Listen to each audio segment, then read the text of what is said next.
मद नीति चलिब नाई नवीन पट्टनायक तम मद नीति चलिब नाई।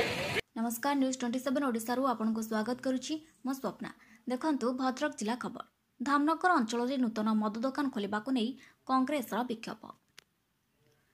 मद पाई अनेक परिवार बर्बाद हेबा, असामाजिक कार्य वृद्धि हेबा और दुर्घटना इत्यादि हेउतबा बेले मद पाई सरकार लाइसेंस दे मद बिक्री करबाकू प्रोत्साहन देबा निहाती दुर्भाग्यजनक होइथिले मध्य अधिक राजस्व आदाय कारणरू याको प्रतिरोध करबा सहज हो नाही।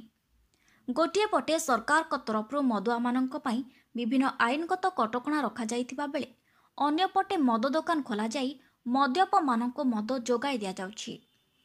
धामनगर ब्लॉक छकरू भाया चूड़ाकुटी दे भद्रक मुख्य रास्ता पार्श्वरे एक नूतन मद दुकान खोलिबाको विरोध करी मंगलवार धामनगर ब्लॉक सम्मुखरे कांग्रेस विधायक प्रार्थी विद्याधर जेनाଙ୍କ नेतृत्व जातीय कांग्रेस तरफରୁ शताधिक कर्मी जोग दे मद दुकान खोलिबाको विरोध करी बीडीओ जरिया जिलापाल को लिखित भाव में दाबीपत्र देवा सह आगामी दिन में जदि एही दुकान बंद न हुए तेबे जातीय कांग्रेस राजरास्ता को ओह्लाइबाको बाध्य हेबो बोली चेतावनी दैछन्ते।